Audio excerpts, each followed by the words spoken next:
Hello, everybody, and welcome to the Season 3 finale of Puck University.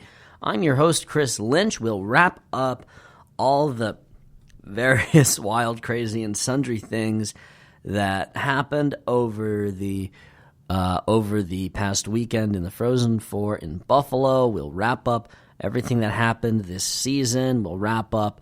We'll do all that stuff. I'll spend a little bit of time talking about the future of this show and what I think the direction might be moving forward. So that's what we'll do. Let's start with a look back on the weekend and a look at what the the kind of crazy run that the fun weekend that we had in Buffalo, New York. And, we'll talk about all the things that went down. So, I went out there, and I had a fabulous time. The people in Buffalo were very nice. It was a little bit cooler than I expected, but, it is Buffalo, so. But, I really did enjoy my time out there. I enjoyed the people. I enjoyed the building. I enjoyed getting to interact with the players and the coaches. I enjoyed the whole thing. The Frozen Four is always a very fun and very festive and enjoyable atmosphere. And I had a fabulous time getting to do all of that stuff. So, let's talk about the way that the games went. The first two on the Thursday night between Providence College and Minnesota Duluth. This Duluth game set the standard for what they would do. They dominated the shots, 36-29 for the game. Providence had some opportunities. Wilkins had a power play goal from Duhaime and Bryson, who, by the way, has Jacob Bryson is now signed by the Buffalo Sabres, and he just played in Buffalo. And, so he is. There are a bunch of early departures, and I can't really say I'm all that surprised by it. I really can't say that I'm surprised by all the different players who have decided to move on. I can't say that that's in any way a shock in the slightest. But Duluth thoroughly controlled the pace of the game, and they just, from that third period, the first period, shots were about even 9-8. It was the only time that Duluth got outshot in a period all weekend. And you know what? That was the most even, but also it was the settle in, have some fun, ease up, watch the hockey game, man. It was that kind of pace at points, and I think that might set the precedent for what we'll talk about a little bit later on. But anywho, so we enjoyed that. Each team gets a goal in the second period. Justin Richards goes first. Josh Wilkins goes second. And then, Billy Exel, who had 2 goals entering the Frozen Four, senior fourth liner. Of course, he gets the game winner. And then there's a pair of empty netters by Dylan Sandberg and Justin Richards, who gets his second of the game. And really, it's a 2-1 game that Duluth ended up winning 4-1. But, the empty netters, they don't really count the same, especially the last one, which came with 6 seconds left after the game was already decided. So, it doesn't really count. Just saying it doesn't really count. But, whatever. That's the way things break themselves down, and that's the split we have. So, Providence. They benefited from being in the Providence Regional, but you know what? They were not that far behind Duluth for a lot of it. Duluth was clearly the better team, but Providence, they had a shot. They had an opportunity to break through and win it. And by the way, after last year's Frozen Four, I was a bit critical of Hunter Shepard because he did not have to throughout the entire. He faced 20 shots in the semifinal last year against Ohio State and 20 shots against Notre Dame in the national championship, and he did not face a single shot in the final 7 minutes. it's really much more surprising that, and I said also that he did not deserve to be the MVP, to be the goaltender on the all-tournament team. I thought Cale Morris deserved to be that. But this year, Shepard would end up being there. This game against Providence, 28 saves on 29 shots. Dude, I got nothing. Hunter Shepard was amazing, and he played out of his mind. He's a championship-level goaltender who remains unbeaten throughout the NCAA tournament play that he has had, and he 8-0 in the NCAA tournament. It's unreal what he's done in 2 years as the starter. So, but Providence, they're going to lose a bunch of players. They already have lost a bunch, but Nate Lehman will restock the cupboards, and that Friar team will be good to go for next year. I just don't think that there'll be a Frozen Four team next year, in all likelihood anyway. But what do I know? Crazy things have happened before. So that's the end of Providence. Now for the fun game, the 4-3 Denver and UMass game that went into overtime after UMass completely fell asleep in the back end of it. But let's set this up and talk about that first period because, oh my goodness. So, 6 minutes and 24 seconds into the game, Nico Hildenbrand, the captain of UMass, by the way. Yeah, Makar, Ferraro, they wore A's. They weren't the C. They not the captain. Hildenbrand, the captain, 5-minute major, 10-minute misconduct for a contact to the head major. Done for the game.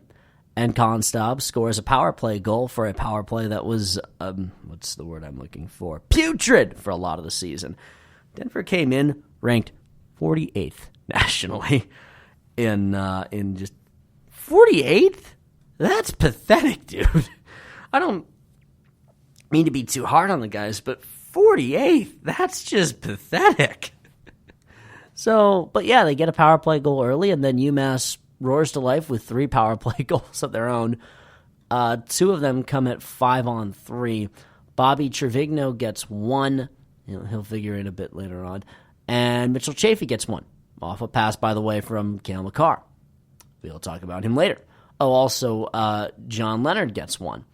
He'll be a big piece of this team next year. And that made it 3-1 after the first period, and an eventful first period, to be generous. And then in the middle of the second period, there are no goals scored. There's some nice saves made. But we also get another major. Oh, by the way, near the end of the first, how UMass got those power plays. Ryan Barrow, 10-minute major, 5-minute misconduct for contact to the head. And with 16:12 left to go in the second period, is gone by rather in the second. Mitchell Chafee, 5-minute major and for contact to the head. So there were a lot of people talking about this for this being almost an excessively harsh and aggressive game, which I'm not sure it was, but I do know that it was a lot more. This really was a lot more physical than a lot of other games that you'll see at this level of play. And I mean, as long as no one ultimately gets hurt from it, then I guess that's okay. But you just have to make sure that you end up not hurting anyone as a result of all of this. So that's that I guess that's how that one ends up going. So the late on in the game, I think with 3:10 left, there is another major for what ended up being, I guess, an elbow to the head, which Bobby Trevigno ran over a guy, and that would figure into the national championship, but not into this Denver game because Trevigno stayed in, played out the remainder of the game. As, by the way, Cole Gutman scored 2 goals, his 13th and 14th, to tie the game up with 3 minutes and 46 seconds left to go in regulation. And we had a feeling that we would be in for a very long game. And then we were in for a pretty long game because it went into overtime, and it took 15 minutes into the overtime. Denver got 40 shots on the game. They got 15 of them in the third period. They outshot UMass 15-4. Remember when I said that UMass just straight up fell asleep? Yeah, I wasn't kidding. They straight up stopped playing at points. It was really, really terrible, actually. Just how really, really terribly they did. It's just, God, how do you do that? That's a great program that Denver has, and they can crank up the pressure on you if you let them, and they kind of let them. But they got it back in overtime eventually. They won the shots battle 7-5, and 15-18 gone. Mark Del Gaizo, who he had 13 goals as a defenseman in his freshman season. He's not hit the ceiling of what he can be and what he will end up being in college hockey. There's a lot of players on this team who haven't reached their ceiling yet for what they can be and what they will be when they get further on into their college hockey careers. Mark Del Gaizo is right at the top of that list of people. I really, really, really do think that he's going to be something pretty fun to watch as he gets better. He already is pretty fun to watch. So UMass wins 4-3, and then word comes out.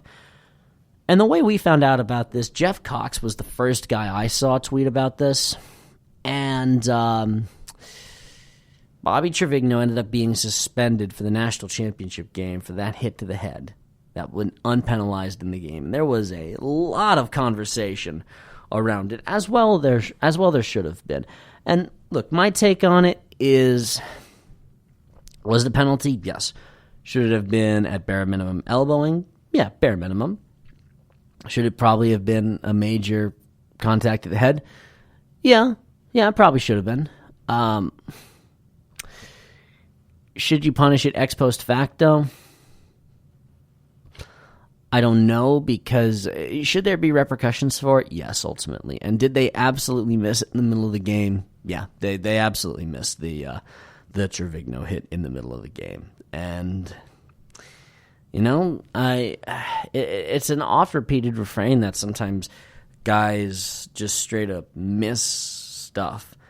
But that's not a particularly compelling excuse when, you had the opportunity to get it right and you didn't. And they straight up didn't. So, yeah. So that's how that... there was a whole big slew of discussion about the Trevigno hit and how it might figure into the national championship game, and there was a whole thing. Before we had our championship game, we had all of our awards handed out, and we had all of our people get all the fancy stuff, and it turned out that the Hobie Baker was no surprise. The Hobie Baker was no surprise. Of course, Cale Makar is the best college hockey player in the nation this year. That was wildly unsurprising. In fact, I'd go as far as to argue that he's the best college hockey player of maybe the last decade. I mean, he might have been. For just pure talent, what he could do on the... Eichel and Gaudreau would be the other two guys who I would think they obviously played different positions, but those two, I just think that those three guys, Gaudreau, Eichel, and Makar, those three, I believe, dominated college hockey style-wise in a way that no one else did. To put generously, I really do think that. So... It was completely unsurprising and entirely deserved rewarding. He's been the best player, the absolute best hockey player of. He was absolutely one of the best players that the team ended up having. He was. He was one of the better forces. He was one of the better players. He was one of the more dominant pieces of the team. So, yeah, that's how that ended up. That's how that ended up working itself out. And that's the way that award should have gone, I believe. The Richter Award ended up going to Caden Primo of Northeastern, whom I have a mixed bag feeling about him. By the way, he is now signed with the team that drafted him, the Montreal Canadiens. He is a great goaltender. He's a very talented goaltender, but I will always have kind of clouding my head the last game I ever saw him play against Cornell, in which he was just hideous in the way that he did. Now, he didn't get a lot of help in front of him. And Northeastern as a whole unit stunk that night against Cornell. But he in particular was awful. I mean, that first goal that he gave up was the softest goal with maybe 2 or 3 exceptions, it was the softest goal I've ever seen in college hockey. So, great goaltender. I ultimately would have given it to Joey Dackert, who did a whole hell of a lot with basically nothing at Arizona State, being an outpost of the sport. But, Primo, a very much deserved winner of said award. So, I'm not gonna take too many issues with the way that those all ended up going out. The All-Americans, which were handed out by the American Hockey Coaches Association. Second team in the West, Joey Dackert as your goaltender. On defense, Jack Akan. I honestly don't know how to pronounce it. The guy from St. Cloud. Bobby Nardella, Scott Perunovich as 3 defenders that they threw out there. Up front on the forwards, Mason Jobst, Blake Lizotte, and Troy Loggins. Jobst of Ohio State. And they listed as the Ohio State University Buckeyes, just the Ohio State University. Blake Lizotte, also of St. Cloud, and Troy Loggins from Northern Michigan, who grew up in Huntington Beach, California. Yeah, because we're getting our players from there now. On the East team, and there will be one particular absence from here that will be notable and will be glaring. Your goaltender was Andrew Shortridge of Quinnipiac. That makes perfect sense. Your 2 defenders on this one, Jeremy Davies and Joseph Dujak of Northeastern and Mercyhurst, respectively. Up front, Blake Christensen of American International College, perfectly deserved. David Cotton of Boston College, and Josh Wilkins of Providence College. Just going to spoil a little thing right now. Jacob Bryson is not on the first team All-East, first team All-American in the East. He is not on the second team, and they had a third defensive spot set aside. So they could have, and it was a complete crime. And I'm going to move on because that's just really, really, really stupid. The West, first team, goaltender Hunter Shepard, perfectly deserved. 2 defenders, Quinn Hughes. Individually, yeah, sure, fine. The team didn't perform up to standards, but you know what he did. Jimmy Schultz, Hobie Baker nominee, yeah, that makes sense. As your other one from St. Cloud. Your forwards, Taro Hirose, Michigan State. It is a crime how terribly mishandled he was at Michigan State and how terribly handled the team was at Michigan State that he had to play on. That program should be a lot better than what it is right now. Patrick Newell of St. Cloud was one of the other ones. St. Cloud had a lot of representation on this. And we had a gopher, Rem Pitlick, who I did not realize he had such a good season until we got closer to playoff time, and then I looked and realized, wow, Rem Pitlick is doing really well. And in the East, all these guys make sense. Caden Primo in net, Adam Fox and Kel McCarr as the defenders. Yeah, that makes perfect sense.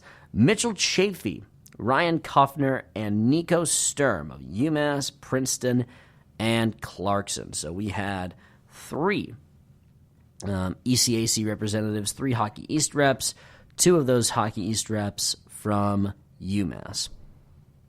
I still say Jacob Bryson was a complete oversight and a complete mess up, but whatever. I guess we don't make everything perfect, and there'll be plenty more to complain about as we get on.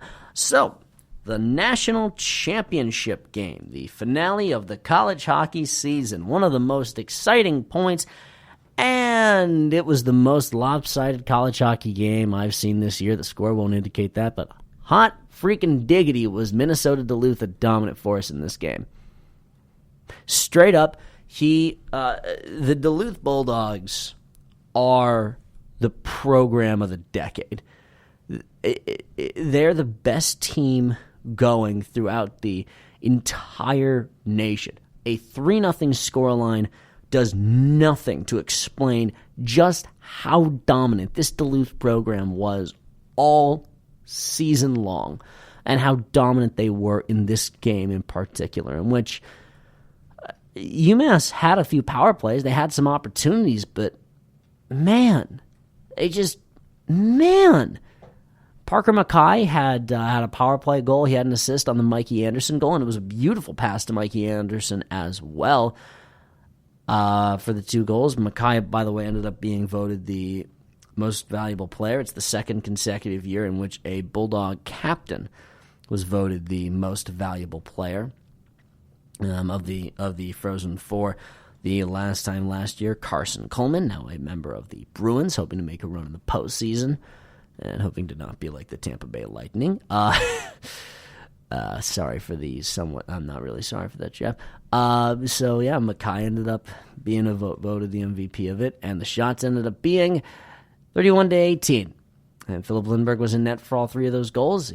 You could not hang this loss on him in the slightest. He did a lot to keep his team in the game. Cannot hang this on Philip Lindbergh. He played great. It's just that everything else in front of him was not at a high enough level to compete with Minnesota Duluth. Is it possible that Denver could have competed with UMD a little bit better than UMass did? Sure, it's certainly possible. It's certainly possible that matchup could have gone a little bit better or a little bit differently. But we are never going to know. We're never going to be able to figure out where the best opportunities would have been. We're never going to know. That's kind of a shame, but that's what we have. So let's talk about the states of the 2 programs that competed in the national championship game, and let's start with the one that nobody expected to be in the national championship game. That being number 1. Guys, at the start of the year, how many people expected UMass to be in the Frozen Four? I went out on a limb and said I thought UMass would be really good. I thought they'd compete for Hockey East Championship. I thought that they would be in the NCAA tournament. I did not think that they would be at the Frozen Four at the start of the season. Year 1 along, it seemed much more likely. And what UMass did this season, a 31-win season, 31 wins this season. Dude, when UMass arrived back home from Buffalo, there were fans at Mullins Center to welcome them home, to give him a hero's welcome coming off the bus. There was a band playing out there. There were players who were greeted with cheers. There was Greg Carvel and the assistant coaches being greeted with cheers. Carvel spoke for a moment outside saying how, the energy for college hockey has been revived in Western Massachusetts, and absolutely it has been. And thank God that it has been, because that program was unreal. That team that they built in 3 years. It took them 3 years to reach a Frozen Four, to reach a national championship game. When Jerry York got to Boston College to become the head coach and got the privilege of being able to try and revive that program, it took him 4 years. Carvel did something that took York 4 years, and he did it and York had head coaching experience, by the way. Years of it at the college hockey game. Carvel had a lot less. York had been to a number of Frozen Fours and a number of national championships. Carvel had been to none. Carball hadn't been to the ECAC championship game at St. Lawrence, and it was incredible that he had built it up to being in the ECAC Final Four in 2 years, in 15 and 16.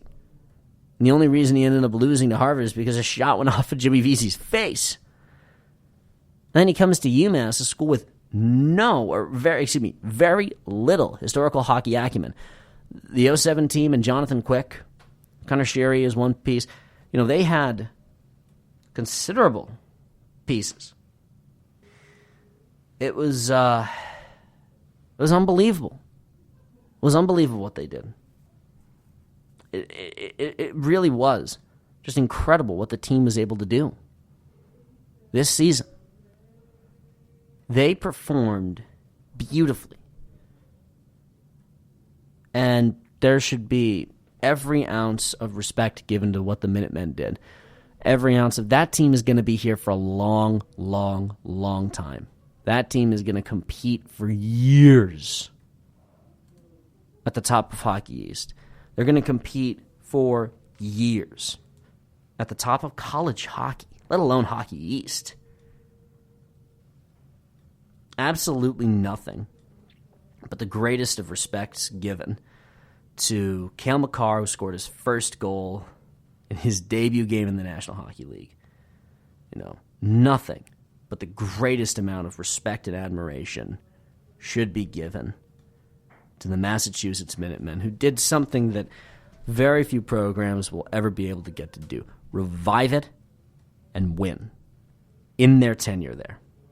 And really win. Nothing but the highest amount of respect should be given to the Penrose winner, to the Hobie Baker winner, to 2 first-team All-Americans, to the first trip to the Frozen Four, the first trip to the national championship game ever. It's unbelievable what UMass did. They should be unbelievably proud of what they accomplished. And they should know that they'll be back. That program will be back for a long, long time to come. Puck University will continue after a brief word. Life is about making decisions. At BMW I, we decided it was time to reinvent the car from the ground up, making sure we were open for truly innovative ideas. We decided that the car we wanted must be electric, and it should be made of extremely light and super strong carbon fiber. And finally, we decided to make it more intelligent and added our promise of incomparable driving pleasure. We made all these decisions to offer you a choice. The all-electric BMW i3. So, let's talk about the championship team, the one in which it is now fair to call the University of Minnesota Duluth Bulldogs a dynasty. It is now fair to call the Minnesota Duluth Bulldogs a dynasty. And I need to make this point kind of clear because the last decade, the 2000s, were a, I guess, quote-unquote, dynasty decade in which BC won multiple national championships, 1 in 08.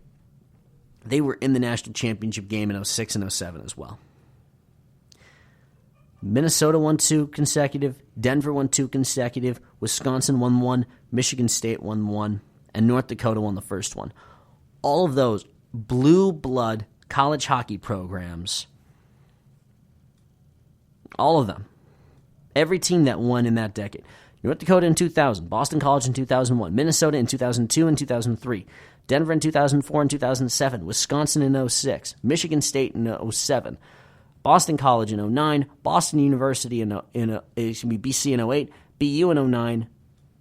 All those are blue bloods. All of those are expected to be at the top, dominate the sport programs. Minnesota Duluth is not in that category. Minnesota Duluth is not a blue blood dynasty program. And yeah, there were still some carryover blue blood programs that really won stuff in this past decade. BC won a pair of national championships in 10 and 12. They reached the Frozen Four again in 14 and 16. Denver won in 17, and North Dakota won in 18. But this decade because this is the last Frozen Four that will be contested this decade. Yale, Union, and Providence in 3 consecutive years. All 3 of them won national championships. Yale hadn't been to a Frozen Four since 1953. Union had been to one Frozen Four before in 2012, and it was kind of a miracle. It was kind of amazing that they got there because they have no history in it. They're a Division III school with 1,500 some odd students just around in the Albany area, and they don't have much of a historical tradition on a national stage. And their arena is really small and kind of old. They don't have the flashy, fancy facilities that a lot of other places have. And Providence, tiny hockey school that Nate Lehman had to revive. Those 3. And then Minnesota Duluth, which is an obscure, which is, other than hockey, it is a part of the University of Minnesota school system. It's not the flagship. That'd be the Gophers. They had been to a few Frozen Fours in the 80s.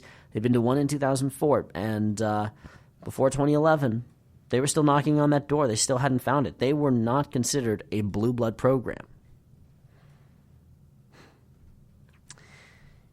They've won their 3rd now.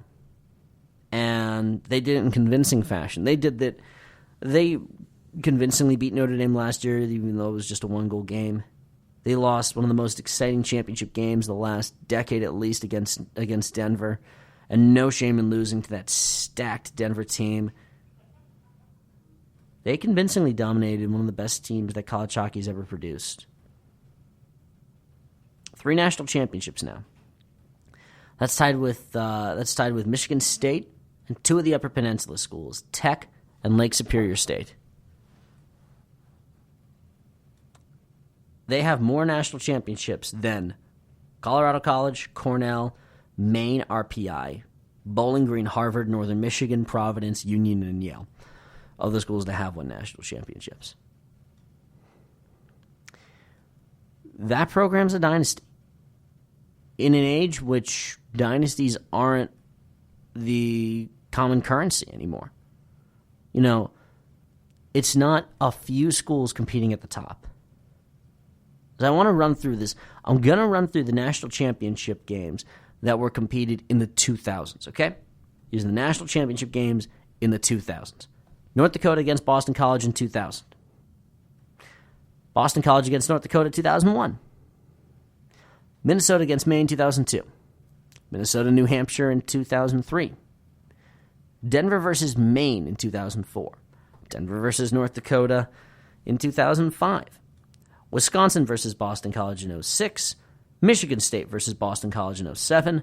Boston College versus Notre Dame in 2008. Boston University versus Miami in 2009.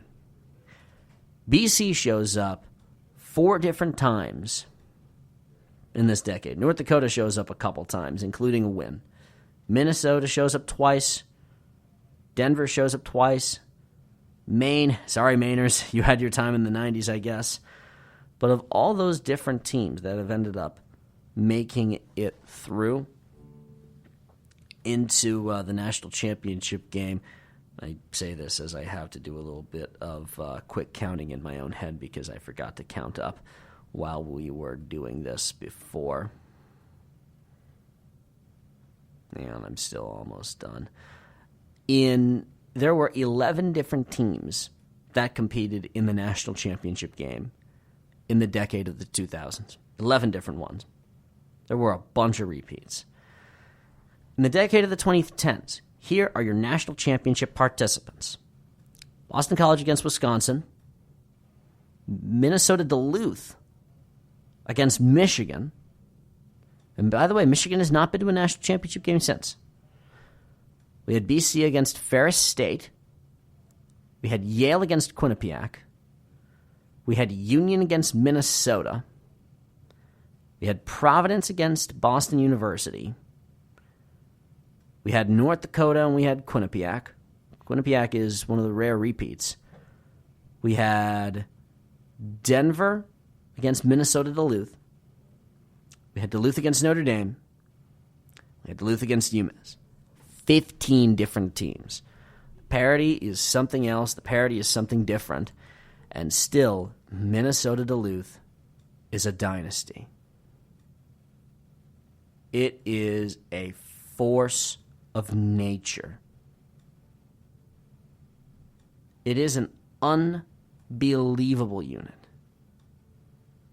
It is an unbelievable team that they've put together. And Scott Sandelin has now put himself in the conversation of, he's put himself in the conversation of matching up with some of the greatest coaches that the sport has ever seen behind the bench. So few of his peers have gotten to the level of winning three national championships. It really is unbelievable what he's been able to do. I mean, as far as consecutive Frozen Four appearances are concerned, he had him in 3.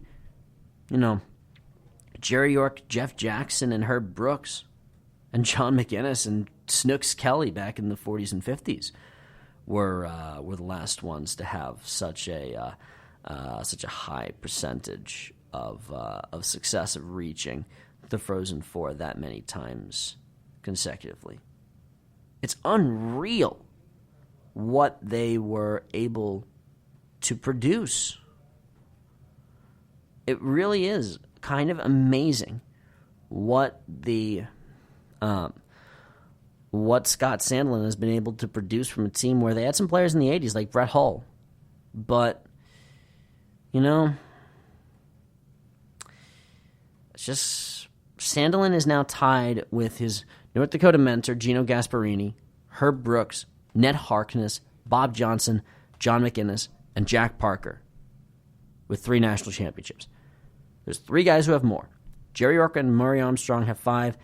Vic Heiliger, the coach of those great Michigan teams in the 50s, 6. Take a moment and appreciate how thoroughly dominant this Minnesota Duluth program is, how dominant the NCHC is. It's unbelievable what they have been able to do, what they've been able to produce in being in existence since 2013-14 season. They're the best program going right now. And Duluth spans both of those ages. They won a championship while in the WCHA. They won 2 in the NCHC while representing the NCHC. And what they've been able to do with that program is really pretty amazing, all things considered. And to watch them practice, by the way, that was one of the best joys I had, was just to be able to watch the Minnesota Duluth Bulldogs practice.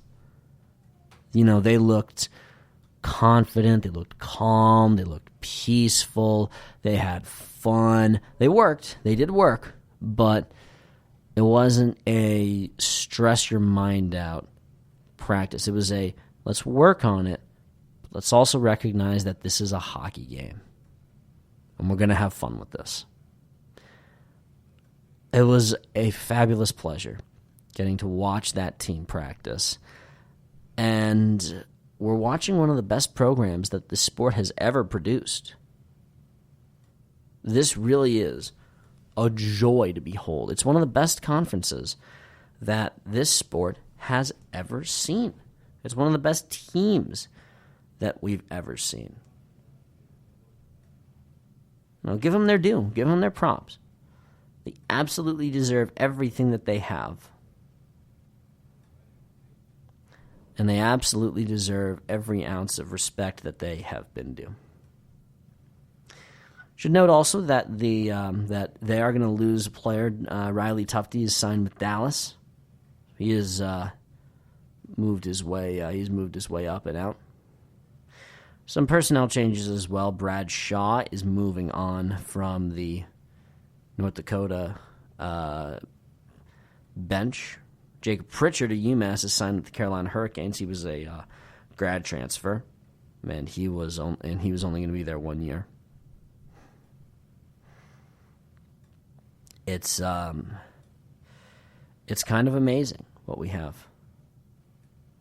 It's really pretty amazing what this team has been able, what this sport has been able to produce, and I just feel like I need to spend some time harping on all of that. By the way, there was I still haven't seen this announcement, so maybe this thing has been made. But they were going to be announcing new NCAA regional locations at some point during the upcoming week. And I was told that that they are not going to end up hosting it at. They were not going to end up hosting the tournaments at Providence again because the Dunk is hosting the NCAA basketball tournament, and it would mean that the primary tenant there, which is the Providence Bruins, the HL affiliate of the Boston club, they'd be on the road for 2 weeks basically, and they're not going to do that. So they're going to go somewhere other than Providence, which means all you people belly aching about Providence having home ice, well, they're not going to have home ice for the next window of opportunity for whatever it's worth. Just saying. And there's one other thing that needs to be touched on, that needs to be harped on. Something that I've been saying many things about throughout this entire season: attendance. Now, the crowd that was in attendance for the Frozen Four, the box score reads, and the officially announced attendance for the national championship game in Buffalo, New York, a hockey market, by the way, 13,624. That is the attendance for the national championship game. Let's put some context on that. The last time the crowd was that small at a national championship game was in 2001 when it was held at the Pepsi Arena in Albany, New York, between Boston College and North Dakota. However, that number is a little not quite the best one to go with because it wasn't quite a sellout. It was a sellout, and if you had bumped the possible attendance up to maybe 15, maybe even 16,000 for that game, you very well could have filled that building up with people for that one. And people would have watched it because it was a rematch of the national championship game the year prior. North Dakota travels better than anyone. I joked. I felt like North Dakota represented better than Providence did. And Providence was in the thing. I just feel like, the North Dakota people traveled better than anyone and that they deserved to have a team there instead. But that's, of course, not how it works. It would be ridiculous if attendance were the one that determined how things ended up working themselves out.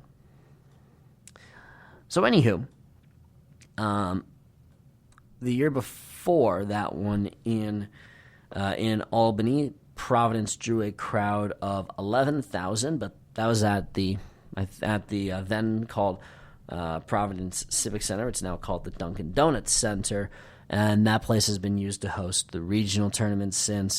That place has very intentionally not been used as a Frozen Four spot anymore. So the last time that the Frozen Four was hosted in an NHL building and had a crowd that small, you have to go back to 1999 when at the Arrowhead Pond of Anaheim, as it was called back in the day. In 1999, Maine and New Hampshire played in front of a crowd of 14,447 people. If we want to back it up a little bit more, the last time a crowd was that small and it was not a sellout place was 1996 for a thriller between Colorado College and Michigan, in Cincinnati, Ohio, in which the game ended up being a 12,957. So just a tick under 13,000 people attended the national championship game for college hockey in 1996 at the Riverfront Coliseum in Cincinnati. Now, Buffalo. That building seats about 18,000, 19,000. The actual attendance, the announced attendance, 13,000. That's embarrassing, guys. That really genuinely is pretty embarrassing. Just being honest. Just being honest. That's unreal. The amount of just... There's a piece from WYRK of don't expect the Frozen Four ever to return to Buffalo. And that's a shame because they did it well. They drew 18,000 for UNH and Minnesota back in 2003. They drew it. There's a post in the college hockey subreddit, a Michigan fan. I'm going to quote it directly. Quote, I think this will tell you in large part why the Frozen Four so poorly attended. Quote, I live in town and am a big college hockey fan.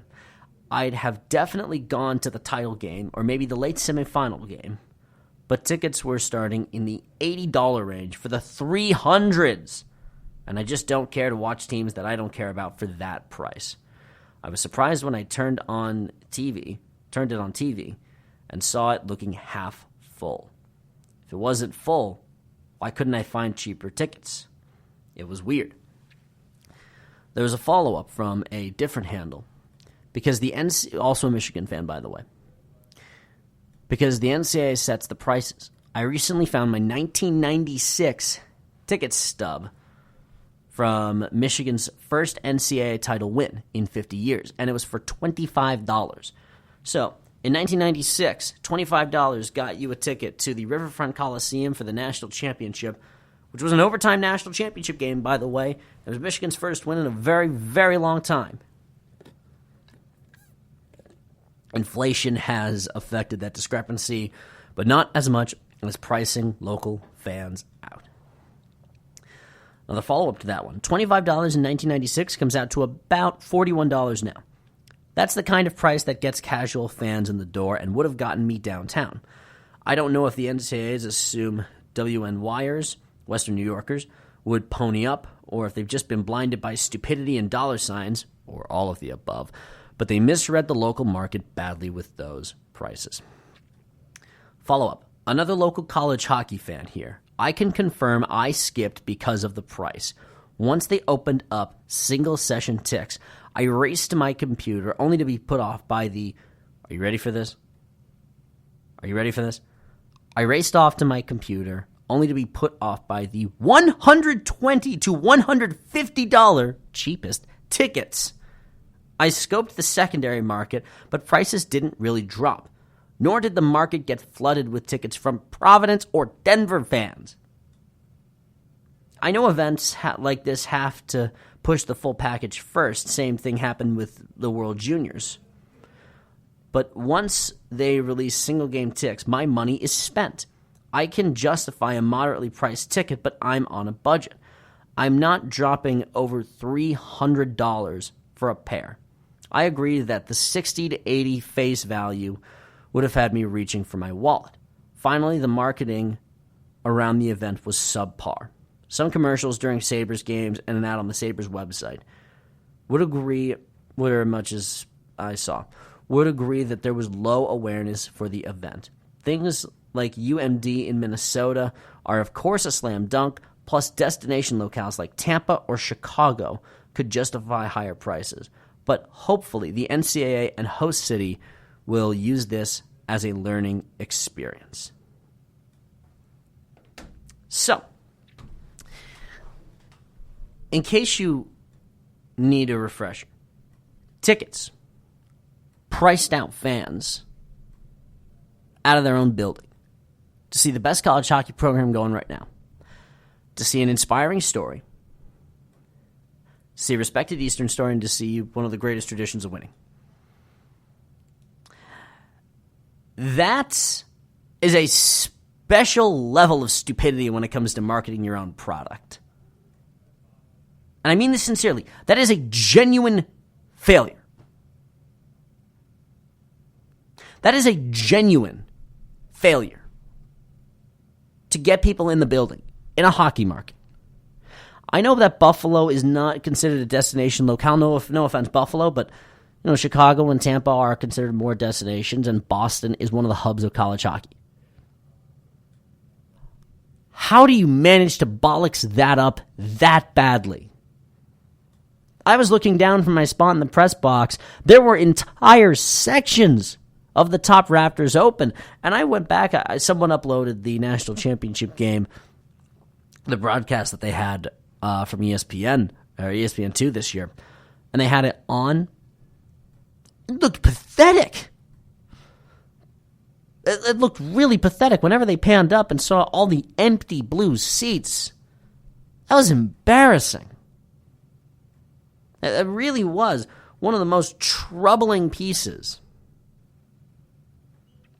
It was one of the most troubling bits of video I've seen this whole year. And I complained loudly, very loudly, when Harvard allowed their home building to be turned into a game for Cornell to dominate the crowd in Harvard. I complained about it because it deserved to be complained about it, and now this is the biggest stage in college hockey. And they had an opportunity to jam the place to capacity, and they failed. It was a miserable failure. What they managed to end up doing, and that price, $80 to $100 for the 300 level, you're going to price people out of the building. And you need people going. People didn't watch on TV. The draw, the audience for the national championship game, 321,000. That's one of the lowest in years. So what that tells me is that the marketing for the sport is awful. The promotion of the sport is awful. It's a regional sport. Upstate New York, and you still manage to mess up one of the markets in which it does well and which has this sport. But upstate New York is one place that has it. New England, generally, Boston specifically. The state of Minnesota, the state of Michigan, parts of the upper Midwest. The Denver and Colorado area. Those are your markets, and North Dakota. Those are your markets where you have the sport. Those are the places where it does well. It did really well in Tampa. You know why? It's a hockey market. People care about the sport there. People go there. People went there for the Frozen Four twice, 2012, 2016. It did really well in attendance. That was embarrassing, guys. That really was genuinely embarrassing. I'm trying not to come down too hard on the NCAA, but good God, that attendance for the biggest game, the biggest event that this sport produces every single year, and you had a long time to build up for it. Buffalo was announced and in the works for years. You knew that it was going there. You can't lean on the fact of it's a small sport. No, you have to market it. And you didn't. So, drop your prices, allow people to actually get into the building, and make sure that people are actually able to go. I think, sadly, you're right. I think it probably won't end up going back to Buffalo for at least a very long time. Maybe they host a regional out there, but we're not going to have a Frozen Four out in the city of Buffalo again, I think. And that's a shame. I really enjoyed my time in Buffalo. I really did. I enjoyed my time out there. And I'd be happy going back there if I'm still reporting on college hockey and in the future, and I have the opportunity to absolutely go back. Absolutely. So, how do you improve it? Number one, drop the prices. Drop the prices. You have to make it actually affordable for people to go. You have to make it not burn a hole in people's wallet, because you need people in the stands for these games. And people will go to these games. And you priced your own market out of the building. That's a horrible failure. That's a horrible, horrible failure. And I hope that the NCAA is actually going to do something about it and will actually drop their damn prices so that people can afford to go to their games. They're not watching it on TV either. Few places where they are. You need people in the seats at the building. You cannot depend on a television audience to save you. You need people going.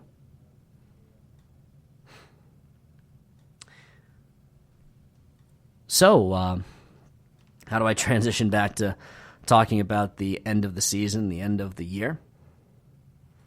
How did I end up doing all this stuff? Well, or how do I wrap all this stuff up? So, well, I'll do my best. The response that I'll give for the year en masse for me, this was one of the hardest years that I've ever had, personally and professionally. In no small part thanks to Tim Williams' passing. This show has been through a lot of changes and a lot of work. We've had a lot of guests on. And I plan on continuing it. I plan on doing a Reddit question special for later on this season after maybe some coaching changes, maybe some personnel changes, maybe some recruiting changes, because there have been also some recruiting changes that have gone down. But I intend on taking a bit of a breather from all this stuff for a little bit at least. I intend on getting a little bit of a rest because really since October I've been barnstorming around the Northeast. Go cover college hockey, flew out to Las Vegas, flew out to Buffalo, went back and forth between Providence and Manchester for the regionals, went out to Amherst a bunch, had the Bean Pot, had the Hockey East tournament. It's an unbelievably tiring year. And Tim passing made it all that much more difficult because there really isn't a good way to prepare for all of that. I'd ask you to continue praying for his family, and I thank you for continuing to listen and for continuing to be a part of making this show work and making this show happen. I really can't say enough for everyone who really does listen and who does appreciate and enjoy the sport. You guys are awesome. You guys have been awesome to me, and I really can't thank you enough. I mean, I really, really can't thank you enough for listening and for, for listening and for being fans and being friends in this whole operation. Can't thank you enough. We'll do a Reddit special at some point during the summer, Reddit questions special some point during the summer. And that'll go up when it goes up. So that's the end of Season 3 of Puck University. I do intend on coming back for a Season 4. I'm not sure exactly where I'll be for that. I'm applying for a bunch of new jobs. I intend on keeping this going as long as I possibly can. And I hope that this all ends up working, and I hope you continue to follow me on the ride and go with me wherever I go. You can follow me on Twitter at @CCLynchWall. You can follow me on Instagram at CCLynch16. You can follow this show on both those social sites at University Puck. You can listen to this podcast on Apple Podcasts, Google Podcasts, Spreaker, Stitcher, TuneIn, YouTube, iHeart, and Blog Talk Radio.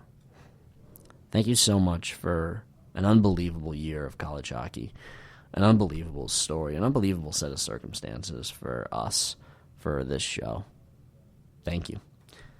I really don't think I can say enough how much it means to me that people have listened and have cared about my opinion in some way. It really does mean a lot to me. Thank you. Thank you. And in the words of the great Tim Williams, keep your head up and your hits clean.